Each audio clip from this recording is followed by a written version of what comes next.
bonjour, j'espère que tu vas bien. Peut-être parfois il t'arrive à l'école de ne plus te souvenir des choses que tu as apprises. Ça peut arriver, c'est la mémoire, ça s'appelle des trous de mémoire. Bien, pour t'aider dans ces moments-là, je vais te raconter l'histoire de la bibliothèque magique. Pour écouter cette histoire, tu vas t'installer bien confortablement. Tu peux t'asseoir ou t'allonger et prendre peut-être ton doudou avec toi si tu en as un. Voilà. Tu es bien installé? Bien maintenant, je te propose, même si tu le souhaites, de fermer les yeux et d'écouter quelques instants ta respiration. Peut-être pour t'aider, tu peux poser tes mains sur ton ventre et sentir ton ventre qui se gonfle et qui redescend quand tu respires.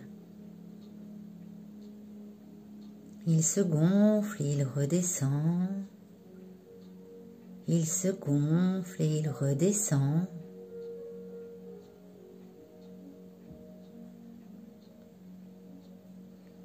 Et bien maintenant, tu es prêt pour écouter l'histoire de la bibliothèque magique. Car tu le sais, ta mémoire ressemble à une grande bibliothèque où sont installées, rangées, toutes tes connaissances. Ce que tu prends le temps d'apprendre vient directement s'installer dans cette grande bibliothèque, à sa place. Dans cette grande bibliothèque, il y a peut-être des étagères sur lesquelles sont installés des livres, des cahiers, des dossiers. Et chaque connaissance est à sa place. Et il y a de la place pour toutes les connaissances. Ce que tu as appris à l'école est mémorisé et bien rangé quelque part près de toi. Ce sera donc simple pour toi de le retrouver quand tu en auras besoin. En classe, il te suffira de fixer ton attention sur un élément de ton environnement. Une tache sur un mur, un crayon, pour faire venir plus facilement cette grande bibliothèque dans ton imagination. Tu pourras ensuite te diriger vers l'endroit précis où est rangée la connaissance dont tu as besoin. Elle sera peut-être dans un livre, dans un cahier, ou peut-être dans un dossier. Peu importe, c'est toi qui sauras.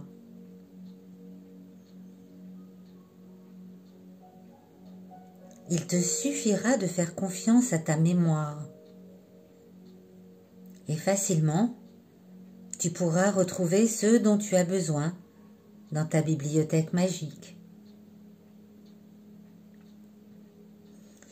Peut-être il arrivera que certaines pages apparaissent floues ou peu visibles. Ce sont des choses qui arrivent. Parfois, ce flou pourra devenir de moins en moins flou, de plus en plus clair, comme un brouillard qui s'estompe progressivement. Tu peux faire confiance à ta mémoire qui est pleine de bonnes surprises. Et à chaque fois que tu assimileras de nouvelles connaissances, tu sauras où elles partent se ranger dans cette grande bibliothèque magique. Alors tu sais, tu peux avoir confiance en cette capacité naturelle que tu as de mémoriser les choses, puis de te les rappeler. Voilà. J'espère que cette histoire t'a plu et n'hésite pas à te servir de ta bibliothèque magique chaque fois que tu en as besoin. Il me reste à te souhaiter une belle journée ou une bonne soirée et à te dire à très bientôt pour une nouvelle histoire.